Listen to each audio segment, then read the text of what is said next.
Let's understand what is India Inc.'s presence with regards to where Israel goes and the companies that potentially could see an impact. Moving on, firstly, we have Sun Pharma, which is in focus on the back of this, where they own majority stake in Taro Pharma, which is 66.7%. And they fully merged Taro as well into its subsidiary back then in June 2024. So that's a company which has exposure to Israel. Moving on, you have Dr. Reddy's and Lupin, both of them as well, because they have indirect ties via partnerships with Tel Aviv-based Teva Pharma. So both of these companies are the ones which have exposure to Israel as well. Adani Ports owns almost 70% stake in Haifa port, which is Israel's largest port. They had acquired this back then in 2022 via a JV with Gadot Group. This contributes almost 2% to the company's total cargo volumes. TCS is another one which operates in Israel since 2005. 2.1% of their revenues come in from the Middle East and Africa, so it's a small portion. But yes, there is some bit of exposure. Infosys, it has its presence through subsidiary Panaya Limited in Israel.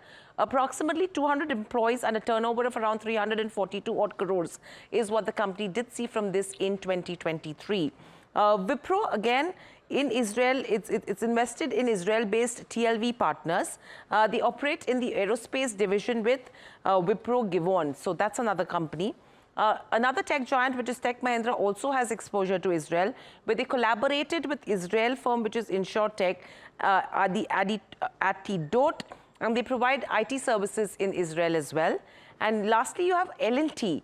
That's the engineering and construction presence over there, wherein they have an R&D center in Jerusalem and a sales office in Tel Aviv. This was since 2017.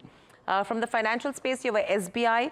They have one branch in Tel Aviv as well since 2007. Samvardhan Motherson, they've invested almost $15 million in Re Automotive, and that is an Israeli EV platform developer, and this they've done since September 2004. And very lastly, a small cap, which is Punjab Chemicals and Crop Protection. It generates almost 5% of its revenues, that's close to around 44 odd crores in FY24 from Israel. So these are the companies you should be watching out for, mainly in terms of what exposure they have to Israel. Nothing's happened to them yet, but these are potential ones. If anything escalates further, you could see some bit of an impact that could be coming in here. So that's with regards to Israel. But we also at NDTV Profit spoke to Mark Matthew. In fact, he says that he does not think Indian equities are expensive from a 3-year perspective.